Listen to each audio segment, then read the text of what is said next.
Hello, my dear gardeners. The spring cleaning, right? You know what I'm doing here?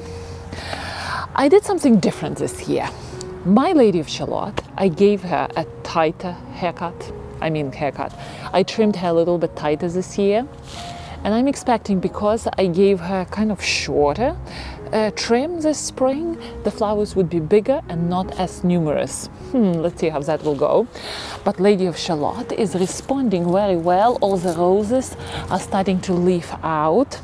And what I'm doing here to this rose this year, I'm taking off all this, all these leaves, because there are so many of them and they are just mixed with a ground cover. So I'm scraping it all off. I got some beautiful soil right here from all my debris and leaves in the garden, which I did last summer. And looks like half of the bag I was able to retrieve, and I have like 10 of the bags. So half of the bag was full of good soil. And what I'm going to do after this, I'm going to feed my roses, and I usually feed with natural organic fertilizer, and then I will cover this rose with beautiful compost and maybe cover it lightly with wood chips. I'm not sure yet. So by the way, this is a video, I reposted it, how I trim my Lady of Shalott from the beginning to the end. All right, so this is the plan here, what I'm doing right now. And also I want to show you my tablecloth. Okay, probably you're thinking, what the heck is she talking about, tablecloth? Well, for my beautiful rose, I made a special tablecloth to showcase my rose. And there's also another thing. I'm reading right now a very interesting garden book. And there's something I want to share with you. It will benefit your garden design immensely. So stay tuned and let's get gardening, you know?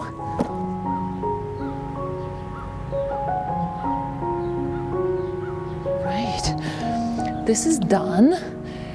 All the top layer is out. You know what? I thought that I have plantain food for roses, but I don't. I have to go to the store and buy it. Hopefully they have it, because last year there was a shortage. I should have done it in the fall. Okay, so as you can see, I stripped all the top layer.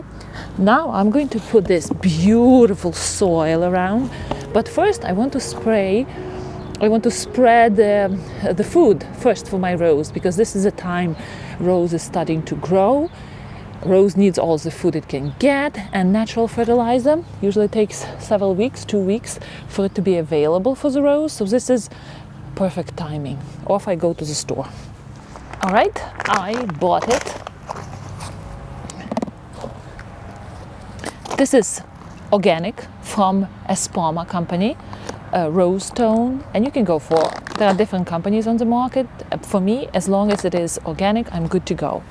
And you know what, I filmed all the rose care in my previous videos. There are plenty of them. You're welcome to look around and see what you need to learn if you like roses as I do. So I'm going to, oh, it opens, okay. So I have a measure. According to the label, it's 1 full cup and 1/4 per plant. I have 2 Lady of Shalotts here, so I'm going to do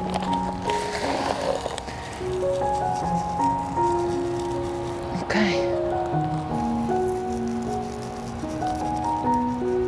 All right, that's 1.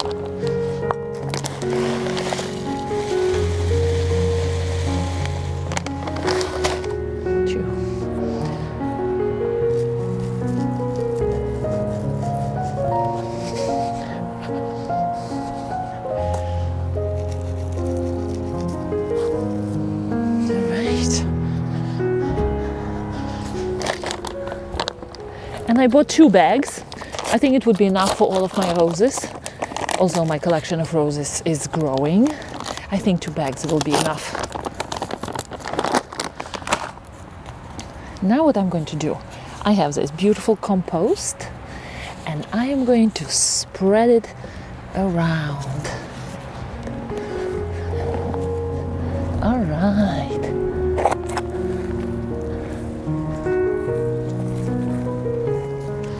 One more thing, what I like to do, I like to use a little bit of a blood meal, which is a good source of nitrogen. Again, natural one. Well, some people don't like it because it's dried animal blood. I remember the first time I used it very lightly around my garden. I saw beautiful results because it's nitrogen, and nitrogen is responsible for lush, green, dark, rapid growth on plants. And roses are heavy feeders. Plus, I took all the canopy of this poor Lady of Shalott. So she needs energy to grow, and I like to spread it very lightly. So it says here, normal feeding is 1 pound per 100 square feet. And 1 pound is 3 cups of blood meal. And 100 square feet is, well, for me, I come from Europe, so it would be a little bit over 9 square meters. And this one is approximately 1.5 square meters. So I should give this rose 1 cup of blood meal, which I don't. I probably will give maybe 3 tablespoons, and that would be it, because I already added all natural fertilizer here. But just that little boost to bring this rose into this beautiful leafy stage, that's what I do.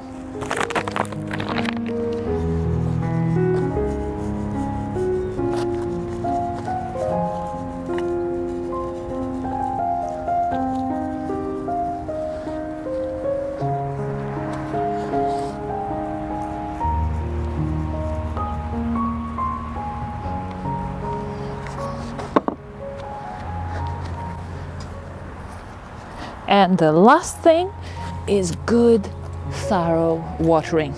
Actually, this is my first watering of the season.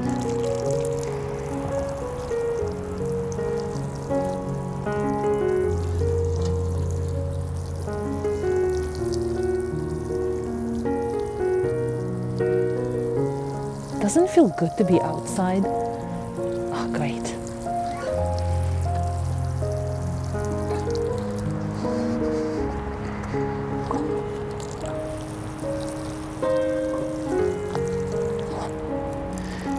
One more can, and we will be all done with this rose, feeding her for this season, for spring.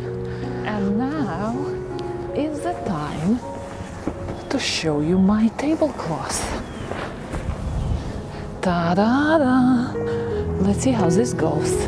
You know what? My table is so big, and I didn't iron it. It actually is the first time I see it on the table. Let me see. What do you think? You know what? I made a mistake. I put the bottom layer, and now it looks like a little bit crinkly, you know, because I had so many layers here installed, so many different fabrics. I don't know what to do about it. Maybe I will just let it be and be like a, you know, like a comforter, as long as it's flat on top, which it is. I have to iron it. What do you think? Very British tablecloth to fit my rose, by the way. And this rose, Katrina rose, is going to have masses of dark pink blooms. One more thing I wanted to share with you in this video. The latest book I took from the library. It's called The Country Garden, and it's written by John Brooks. This book is for British gardeners. It's written for British gardeners with the choice of plants. But I like it because I found it very insightful, and a lot of good, thoughtful advice is given to the gardener. So this book I'm purchasing from Amazon used. But I want to show you how he describes, oh, the sun is out, so good. The anatomy of a country garden. Listen to this. The process of styling your country garden will be considerably assisted by mentally dividing the plot into the 3 zones. The approach is intended as a guide, not a set of rules, since in any particular garden, unique qualities will require special treatment. In a small garden, for example, you can use the zone C, and what he means is he's using 3 zones. The first zone is the closest to the garden, then the middle zone, and then the furthest zone, the boundary zone, and the area adjacent to the garden, the closest one. This is the area reserved for any formal treatment that you may wish to give to your garden. The plan should be conceived to follow the form of the house and realized in materials sympathetic to the structure. Planting can be bold in form and color, but always in tune with the building. And then we move to the middle zone, the transitional area, the author calls it. In this zone, your style progresses from domestic to landscape in a way that suits the topography, weather, and scale of the garden. This is the area that varies in size from garden to garden, depending on the overall size of the garden in question. It is often an area used for recreation with planting to suit, but tempered by the desired progression towards wilder planting as it approaches the furthest zone, the zone near the boundaries. And the author says that the boundary zone, the aim in the boundary area is to develop planting that is in complete sympathy with the countryside beyond, so that the boundary line itself goes unnoticed. Oh, here comes the helicopter. Isn't that lovely? If you need a physical boundary, then it should be of a sort to match local types, so that the effect is unobtrusive. And generally, the author says that the boundary shouldn't be visible to you as the owner of the plot, because you put yourself kind of in a cage. And of course, when we live in a neighborhood where I have 5 neighbors around me, of course I want privacy, so those boundaries are going high and tall. But if you live in a countryside and you see these beautiful rolling hills, very often I see when I travel, people put these strong boundary borders with evergreen arborvitaes, and they just block everything behind. And according to this author, you have to make sure that there is this transition. You start with a bold planting near the house, and then the easing into the natural landscape should be there. I found it very interesting. And of course, we have to protect our plot from deer if we want to grow roses and all sorts of vegetables and flowers.